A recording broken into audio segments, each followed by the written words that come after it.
Well, hello. So today we're going to be talking about the accident in my life that kind of turned into entrepreneurism. So if you guys don't know me, my name is Becky, and I am a former cancer researcher that turned into an owner of a few successful businesses around the world, and now I help you guys develop your business. So I know I started my story about cancer research back on Saturday with you guys, so feel free to go back, watch that video first, so that way this one will make a little more sense. But I kind of left off with where I had decided that I was going to leave cancer research, and really the idea that doing that job just I found very depressing, and that I kind of got stuck in that concept of just working in corporate America and kind of going to a cubicle and really feeling that I wasn't making an impact as I wanted to be able to do in this world. So that was kind of how, like I said, that was kind of what made me leave that. So now my decision to move to Spain was a little bit interesting, I guess. So when I decided that I wanted to move to make a change, I did start, like everybody else, to start going on, monster.com, and you start searching the internet and Googling all these different jobs. And I started looking up things in like different cities and what else I would be doing, and maybe something similar, and maybe it was better to work for a different company doing the same thing. And then I was just kind of like, hey Ed, how you doing? I was just like, you know what, like I just need like a bigger change. Like I'm not quite sure. And Lynn and Larry, I'm not sure which one of you guys are watching, but hi, how you doing? So it was something that I just decided that, you know what, a bigger change was really what I was going to need. So I had visited Spain years before on vacation, and I liked it, but it really actually wasn't on like my favorite European countries at the time or anything like that. Literally my decision came, as I had mentioned, I felt like a lot of what I was doing at work just really was not in the patient's best interests. So one day I just decided, you know what, that's it, we got to do something different. And I had quit, and I went out drinking that evening. So sorry, Mom and Dad, but that's what I did. Stumble Inn, my favorite bar on the Upper East Side. Most of you that know me know that that's my favorite bar. Went there and just started talking with like one of the bartenders that was working at the time, and just about this idea of like finding something different and really just doing kind of what sounds like your authentic self. So I ended up putting a message on Facebook saying, I want to move to Europe, where should I go? And that was kind of it. I just left it there. And the next morning, I got to say, I was kind of disappointed. There was only one response from a friend of mine from high school, Corey Norkin, and he wrote, go to Sevilla. So, like I said, I had visited Sevilla before, but I really didn't know much about it. I was only there for like an afternoon, many years prior. But I was like, okay, well, Corey Norkin said to move to Spain, so let's go do that. So I did exactly that. I ended up buying my plane ticket that day. I sold everything that I owned or sent to my parents' house for that matter. And I moved over to Spain about 8 weeks later, I think it was, when I finally moved over there. And I really did not have a plan, I gotta be honest. I thought about that whole teaching English thing, that tends to pop up as really something that's very simple for people when they want to move to another country. So I started with that concept because I knew that that would be a good way to kind of get myself like housing there, that it would be a good way to at least have some other people there that, one, I know spoke English, but two, we would all kind of be together and kind of figure out this weird, crazy thing ourselves. So that's what I did. They were able to put us all together. I stayed in housing, and then they gave us like classes. Hey, Sean, how you doing? You're not out playing softball today? I should have asked Ed that, I guess, too. Hey, Robert, how you doing? So when I got out there, honestly, like I'm going to have to save the story of my first day in Spain for another Facebook Live, because that in itself was a very interesting day, I have to say. It's probably one of my favorite stories that I could tell you guys, but you'll have to wait.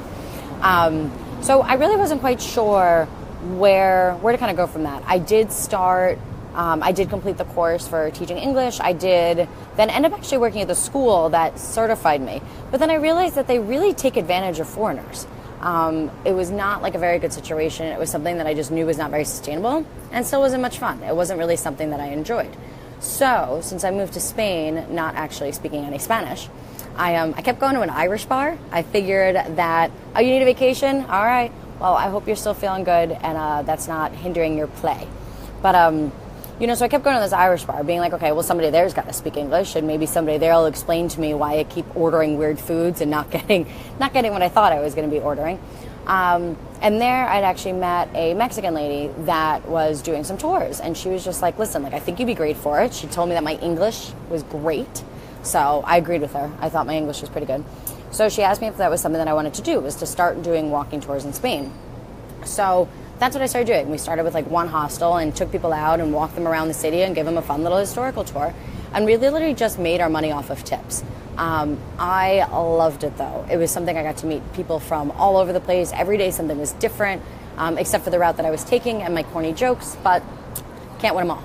So then that started expanding. We started doing that for different hostels. Then I started expanding into taking people on pub crawls, which is a ton of fun, by the way, to take a whole bunch of backpackers drinking around Spain. Definitely a fun job. I took people for like flamenco shows. We took people out for like typical Spanish dinners, everything like that. It was absolutely awesome. It was something very successful that I had done. I then expanded into Portugal. I bought a bar out in Portugal. And then, you know, we were able to kind of take people on a bus between Spain and Portugal to Spain. It's pretty cool. Like I said, it was something that was wildly successful. I absolutely loved what I did. And it really kind of showed me this different opportunity of an entrepreneur. I will say it was definitely the time that I learned that as an entrepreneur, you work all of the hours. You know, I feel like people still go into entrepreneurism thinking that it's a way that they can set their own hours, that they don't have to answer to a boss, that they can do their own mission. But what happens in that sense, though, is that then you're your own boss. You have to designate what hours you are working and what hours you actually have off. That was definitely a learning lesson for me. I've never really been best when it comes to self-care and making time for myself. So it definitely kind of stretched that. In Portugal, unfortunately, I ended up losing the bar that I had had. That's also a whole another Facebook Live video for that story. But that was actually what was the impetus for me to move back to the United States. So you guys all here in the States are very lucky, actually, that bad situation happened to me because you guys all got me back. So, and you guys all got me to join your softball teams, and you guys got me back in the city. So when I got back, though, was really when I decided that there has to be a way that I can kind of combine this entrepreneur love that I now have with also, hey Alex, how you doing? With also the fact that like health and wellness has always been a passion of mine. I've always played sports. That's been my whole life. That's been something that I've always really kind of valued, was just fitness and nutrition, and it's the thing that I just default to as something that really interests me. So I was really happy when I was able to combine that with my love of entrepreneurism. So I will leave you guys there today. We'll have to go back, definitely share some other better stories of Spain and some of my times there. It was probably about 5 years ago, probably today, I think, that actually did the running of the bulls in Pamplona, and a whole bunch of other crazy stuff that I never knew that they actually existed in other countries, and I really got to be a part of. So we'll share those another day. But I would like to encourage you guys to please share this with anybody that you know that is an entrepreneur or looking to become one or to start a side business. And remind not only you, but also your friends to go to facebook.com/BeckyNova24. Hey Theo, how you doing? I was just kind of talking about you. To really learn about some other business tips and other things that I'm going to be doing in my business.